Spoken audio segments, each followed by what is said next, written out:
Assalamualaikum warahmatullahi wabarakatuh. Selamat pagi dan selamat siang untuk mahasiswa untuk materi kuliah psikometri, baik itu kelas A, B, maupun C. Oke, seperti apa yang kita telah diskusikan pada kontrak perkuliahan di pertemuan yang lalu, hari ini kita akan mulai untuk membahas tentang konsep dasar psikometri, yaitu pengukuran, evaluasi, dan beberapa contoh level of measurement. Yang pertama adalah saat ini saya akan menjelaskan poin-poin penting dari PowerPoint yang sudah saya share. Nah, setelah ini silahkan disimak tentang PowerPoint ini. Selanjutnya nanti ada tugas interaktif yang bisa kalian kerjakan melalui Google Form. Selanjutnya akan ada sesi khusus di mana kita akan bertemu pada Zoom untuk mendiskusikan terkait dengan materi-materi pembelajaran pertemuan ini, mana yang perlu ditanyakan atau belum paham, atau ada yang perlu kita diskusikan bersama. Nah, langsung saja untuk mempersingkat waktu, saya akan mulai dari konsep dasar dari psikometri. Di sini, di PPT Anda bisa lihat bahwa psikometri itu berasal dari bahasa asing psychometric, di mana cara dapat diartikan sebagai cara atau metode. Nah, oleh karena itu, dapat disimpulkan bahwa psikometri merupakan ilmu yang membahas mengenai dasar-dasar pengukuran psikologis, di mana kita ketahui bahwa psikologis itu merupakan proses mental, proses yang tidak nampak pada secara fisik dari manusia. Seperti contohnya adalah motivasi, kognisi, persepsi, kemudian dan lain sebagainya. Kemudian lalu kita bisa mengetahui proses mental ini tuh dari mana? Dari perilaku yang ditunjukkan oleh manusia tersebut. Seperti kalau kita merasakan bahwa individu tersebut memiliki motivasi yang tinggi, kita bisa lihat dari sikapnya yang antusias, sikapnya yang aktif terhadap pembelajaran, dan lain sebagainya. Selanjutnya, psikometri itu erat kaitannya dengan konstruksi alat ukur psikologi, di mana akan Anda pelajari kalau tidak salah di semester 5. Nah, kita bedakan, ada beberapa pendapat yang menyebutkan bahwa perbedaan antara konstruksi tes dan penyusunan skala psikologi itu terkait dengan domainnya. Kalau konstruksi tes itu terkait dengan domain kognitif, sedangkan penyusunan skala psikologi terkait dengan non-kognitif. Nah, di sini Anda bisa baca lebih lengkap terkait apa yang membedakan konstruksi tes dan juga skala psikologi. Selanjutnya kita masuk pada pokok bahasan yang kedua, yaitu pengukuran.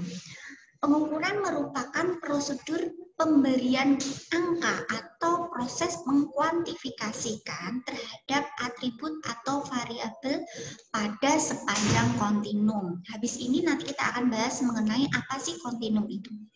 Nah, ada juga yang menyebutkan bahwa suatu cara mengangkakan suatu benda atau mengkuantifikasikan data terhadap benda yang konkret. Nah, dalam hal ini, kontinum terbagi menjadi dua, yaitu kontinum fisik dan kontinum psikologis. Kontinum itu apa? Kontinum adalah deretan angka yang berurutan sepanjang garis lurus. Jadi deretan angka 1, 2, 3, 4, 5, dan seterusnya. Jadi deretan angka yang berada pada garis lurus. Nah, bedanya apa fisik dengan psikologis? Kalau fisik itu diperoleh dari skala fisik, sedangkan psikologis diperoleh dari skala psikologis. Nah, fisik ini menggambarkan posisi subjek berdasarkan kuantitas yang dihasilkan oleh pengukuran dengan menggunakan berbagai skala fisik. Sama halnya dengan kontinum psikologis berdasarkan skala psikologis. Nah, kemudian karakteristik pengukuran. Karakteristik pengukuran kalau kita lihat dari pengertian tadi pengukuran bahwa mengkuantifikasikan berarti hasilnya pasti akan dinyatakan secara kuantitatif, angka, dan hasilnya tersebut dapat bersifat deskriptif. Contohnya, Pulpen ini kalau diukur dengan penggaris itu panjangnya adalah 20 cm. Sedangkan kalau stempel ini panjangnya adalah 10 cm. Jadi maksudnya bersifat deskriptif itu adalah pulpen ini lebih panjang daripada stempel ini. Ini panjangnya 20 cm. Kalau ini 10 cm. Nah, kenapa saya bisa mengkuantifikasikan? Karena saya membandingkan dimensi ini atau atribut ini dibandingkan dengan alat ukur. Alat ukurnya apa? Penggaris, yaitu 20 cm. Kalau ini 10 cm. Gitu. Selanjutnya untuk evaluasi. Kalau tadi pengukuran itu membandingkan atau mengkuantifikasikan, kalau evaluasi itu adalah pemberian suatu makna atau interpretasi terhadap hasil hasil pengukuran yang dapat bersifat evaluatif apabila memiliki sandaran sebagai acuan yang berupa norma atau kriteria. Karakteristiknya adalah kalau tadi pengukuran itu membandingkan antara atributnya dengan penggaris, tapi kalau evaluasi membandingkan antara hasil ukurnya dengan normanya. Nah, pastinya ketika kita pada evaluasi ini hasilnya pasti akan berupa evaluatif. Kemudian dan dinyatakan secara evaluatif. Nah, contohnya bagaimana? Contohnya, pulpen ini 20 cm tadi ya. Kemudian saya punya norma bahwa benda yang panjangnya kurang dari 50 cm berarti dikatakan pendek. Nah, itu saya sebut sebagai norma. Sehingga pulpen ini merupakan benda yang pendek. Sedangkan di atas 50 cm dia termasuk benda yang panjang. Itu yang disebut norma atau suatu kriteria. Kemudian saya masuk ke topik bahasan yang ketiga, yaitu level of measurement atau tingkat hasil pengukuran. Tingkat hasil pengukuran terdiri dari 4. Yang pertama adalah skala interval, yang kedua rasio, yang ketiga adalah nominal, yang keempat adalah ordinal. Saya bahas yang nominal dulu, yang paling tingkatannya paling rendah. Yang pertama adalah nominal.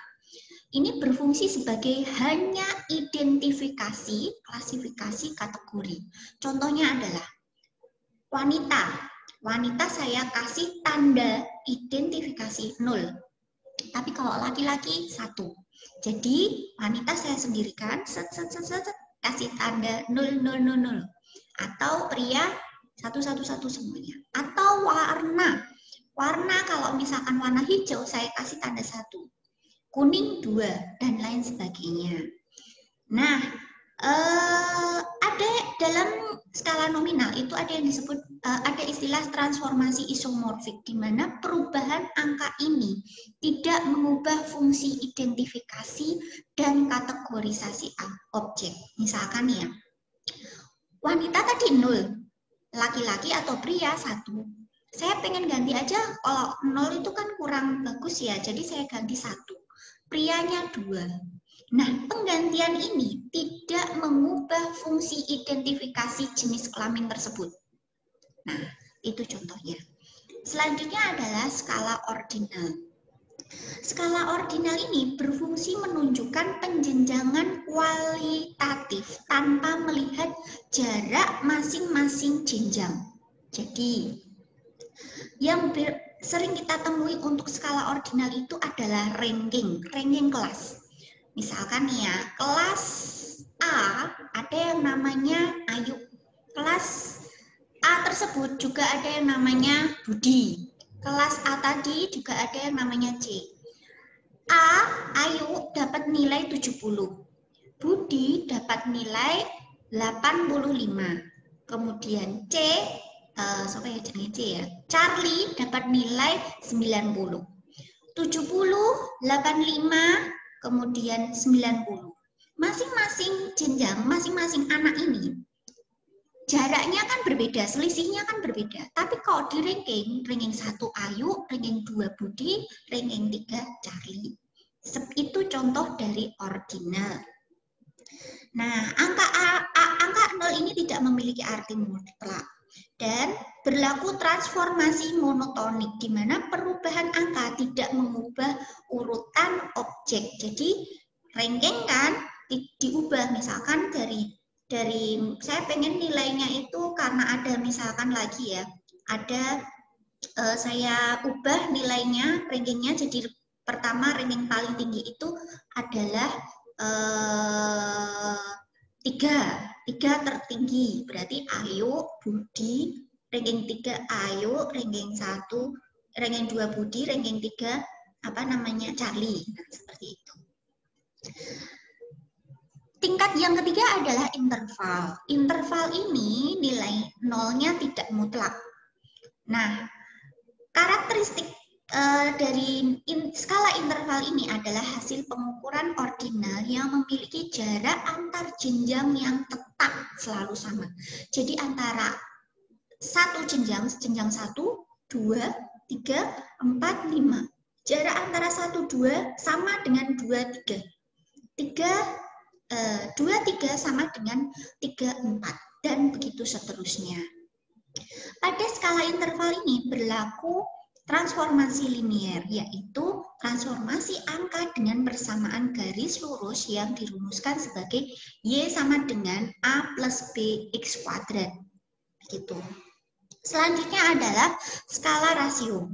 Skala rasio ini merupakan level pengukuran yang tertinggi. Hasil pengukuran interval ini memiliki harga 0 mutlak. Nah, selanjutnya, ini contoh dari skala rasio itu adalah karena sama sekali tidak ada angka 0, maaf. Angka 0 berarti atribut yang diukur sama sekali tidak ada pada objek yang bersangkutan. Contohnya nih, skala rasio itu adalah berat badan. Nah, seperti itu. Nggak ada kan yang berat badannya 0 gitu kan, nggak ada. Gitu. Itu demikian adalah contoh-contoh atau penjelasan dari materi perkuliahan pada semester 3 ini mengenai psikometri pertemuan yang kedua tentang pengukuran, evaluasi, dan tingkat hasil pengukuran. Begitu dari saya. Setelah ini silahkan nanti kita bersama-sama mendiskusikan dan menjawab melalui Google Form tentang pertanyaan mengenai ulasan dari materi yang sudah saya sampaikan ini.